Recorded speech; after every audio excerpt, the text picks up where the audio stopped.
Muy buenos días, muy buenas tardes, muy buenas noches. Bienvenidos a el episodio número 40 de su podcast Pláticas Caninas.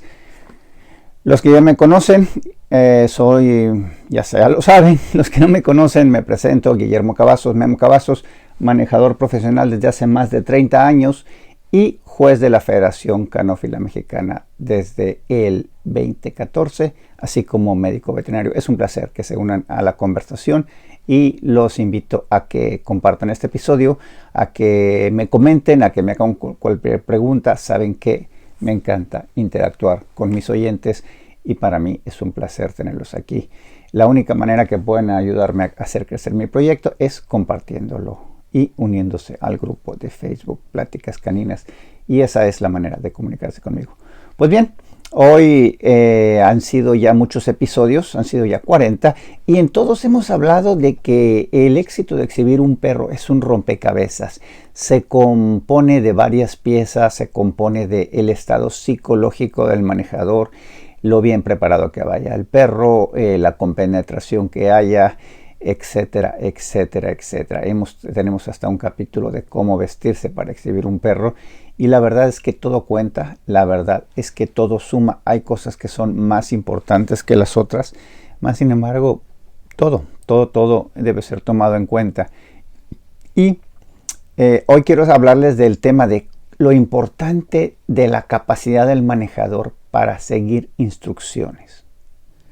Es decir, es muy importante la comunicación con el juez. La semana pasada, Perros Pura Sangre me hizo favor de publicarme un artículo que se llama El contacto entre el juez y el manejador, un fugaz contacto se llama el artículo, y en eso hablo de que siempre debe haber comunicación y que no es muy común el misconception, es decir, el error de que mucha gente cree que los jueces son o somos dioses, que no nos gusta que nos hablen, y como digo en el artículo, nada más alejado de la realidad. Seguramente hay jueces con todas las personalidades, los gruñones, los más sonrientes, los que hablan, los que no nos gusta, los que nos gusta hablar, etc. Pero nosotros estamos ahí porque nos gustan los perros, y si fuéramos seres antisociales, no iríamos a un lugar en donde tenemos que tener contacto con 100 manejadores de los 100 perros que van a juzgar ese día.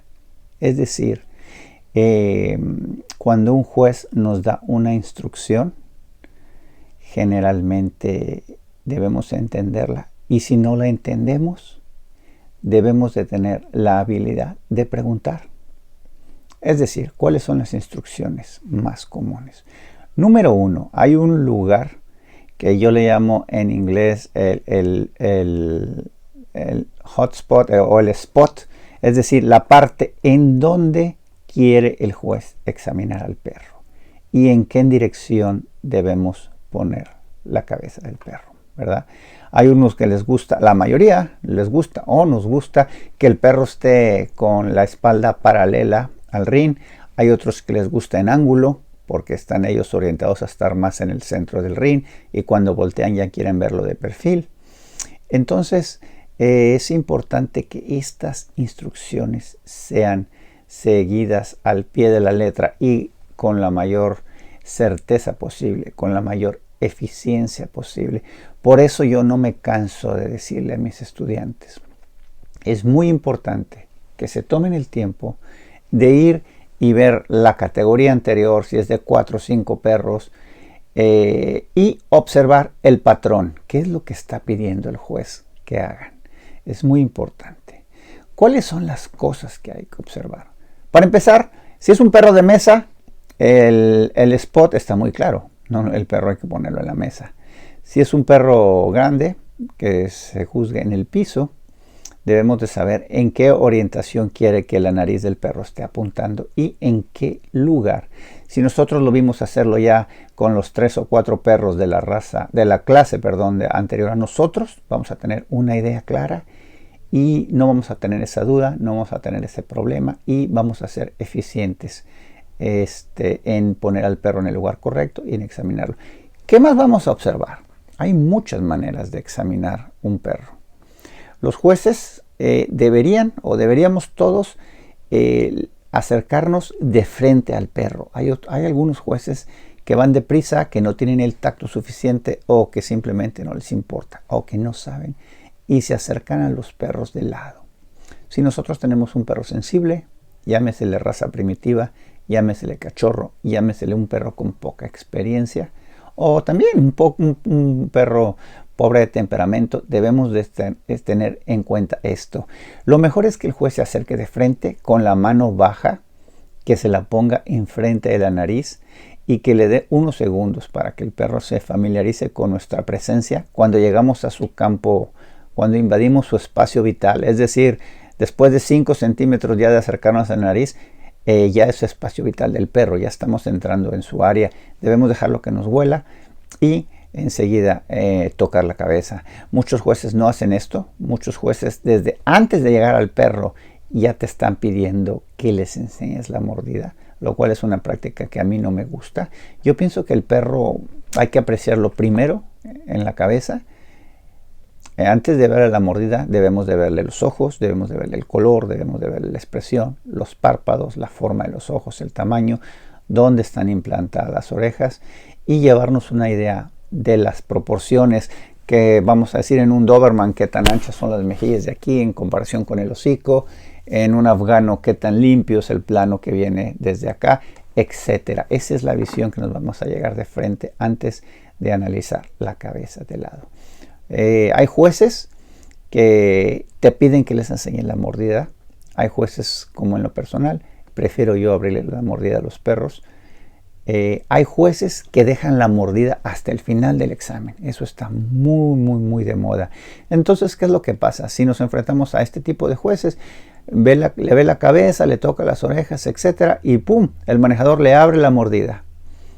Y el juez dice, no, lo voy a ver hasta el final. Entonces, pues te ves mal. No te ves mal. No es que vayas a perder por eso. Pero es más apropiado hacer lo que el juez dice. Y si tú tuviste ya la experiencia de ver cómo lo está haciendo, vas a entrar con un plan y vas a dejar la mordida para el último. Hay los que de plano te dicen, dejo la mordida para el último.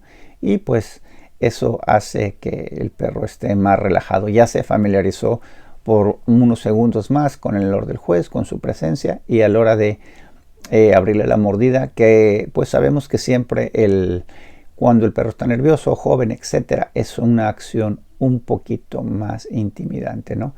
Entonces, esas son las razones. También debemos observar si el juez si está invadiendo mucho los espacios de pelo. En el caso de los perros de pelo, llámesele poodle, etcétera, para nosotros estar listos para reacomodar el pelo en el momento en que el juez termine el examen.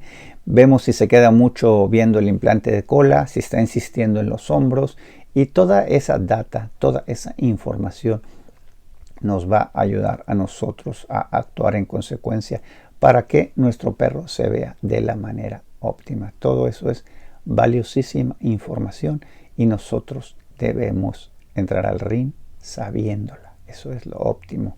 Claro, hay veces que no se puede. Hay veces que el juez, la raza anterior a la de nosotros, era una raza completamente diferente. Vamos a suponer que nosotros vamos a presentar un Basset Hound y la raza anterior era el Rottweiler. Obviamente en el Rottweiler estaba revisando las mordidas hasta atrás y obviamente en el Basset Hound no lo va a hacer. Entonces debemos estar listos para cualquier este tipo de cambios, este tipo de ajustes. Hay que partir de la primicia, que creo que debe haberlo dicho al principio, que la mayoría de los jueces seguimos todo el patrón el día completo. Es decir, la ida y vuelta y alrededor van a ser en la misma dirección. O empezamos triángulos y queremos agilizar el paso, etcétera, etcétera, ¿no? Entonces también es importante eso, ¿verdad? Porque el perro termina de ser revisado en estática. ¿Qué es lo que sigue? Lo vamos a mover. El juez nos va a mandar a mover. Lo más común es a la esquina ir y venir en diagonal, ¿verdad? Cuando la pista, para tener un poquito más espacio, usamos a la pista de esquina a esquina en la distancia más larga, sobre todo en las razas grandes. Y si el ring es muy grande, pues podemos hacerlo en cualquier otra dirección. Los jueces nos mandan ida y vuelta, pero es importante observar en qué dirección. Realmente si nos vamos en una dirección equivocada y lo hacemos en línea recta justo enfrente del juez, La mayoría de las veces no hay ningún problema. El juez ya lo vio y va a ser flexible y te va a mandar alrededor o te va a mandar a hacer el siguiente ejercicio. Mas, sin embargo, hay otros que son estrictos, que quieren que se sigan las cosas al pie de la letra y es su RIN, tienen sus razones y te dicen ida y vuelta en esta dirección. Hay veces que este patrón cambia a lo largo del día en función de la sombra. Hay muchos rines que tienen un árbol grande al lado y en la tarde está aquí la sombra, en la mañana está del otro lado, etcétera. Entonces el patrón puede cambiar, pero la esencia es lo mismo, ¿no? Nosotros ya vamos a saber qué es lo que el juez está buscando. Un tip que yo les doy a mis estudiantes: ida y vuelta a la esquina, y a veces no alcanzamos a oír. A veces el juez no habla nuestro idioma, a veces el juez solo nos lo dice con la mano, ida y vuelta, y da por hecho que entendemos hacia dónde. Y les repito, ustedes no tengan miedo, ustedes están pagando una cantidad. De una u otra manera, el juez está ahí gracias al dinero que ustedes pagaron. Y aunque sea la autoridad, ustedes tienen el derecho a preguntarle, ¿hacia dónde, señor? Disculpe, señora, no escuché bien, ¿hacia dónde? Y actuar en consecuencia y hacer la ida y vuelta en la dirección. Muchas veces nos dan algún detalle específico, alguna instrucción específica, es decir, ida y vuelta de frente a mí, o a veces te dicen ida y vuelta y no lo toques. Entonces esos son detalles que debemos tener presentes y debemos que estar atentos. Cuando nosotros tenemos una entrevista de trabajo, los entrevistadores profesionales, la gente que se dedica a contratar personas para corporaciones, una de las cosas que se fijan, o incluso cuando hay los requisitos para un empleo, te dicen debe tener la capacidad de seguir instrucciones. Eso es muy importante. Entonces, nosotros debemos de ver la entrada al ring como un evento en donde vamos a seguir instrucciones. Ya hemos hablado del significado en otros capítulos de lo que es estar en el ring, que es un ejercicio de confianza, etcétera, etcétera. Pero también es un ejercicio de seguir instrucciones. Entonces, verlo como una entrevista de trabajo es algo que yo creo que a la gente nueva nos puede beneficiar. Y les repito, no tengan miedo de pedir una instrucción. Muchas ocasiones cuando es una clase muy grande, de 15, 12 perros, 20 perros, le dice al de adelante 2 vueltas alrededor. Y como que los de en medio alcanzan a oír, los de atrás no mucho, a veces se pasa la voz, a veces no. Entonces nos vamos alrededor y si eres el 15º perro de esa línea y no escuchaste la instrucción, tú debes estar listo, simple y sencillamente. Por si el perro delante se para a la primera vuelta, se para, y si no, te sigues. Yo me acuerdo que en los viejos tiempos había jueces que decían 2 vueltas alrededor, a lo mejor 3. Y los 2 primeros deberían estar muy muy atentos a que cuando van terminando la segunda, si el juez levanta la mano, a veces sin la voz, y da la indicación de que sigan, hay que seguir.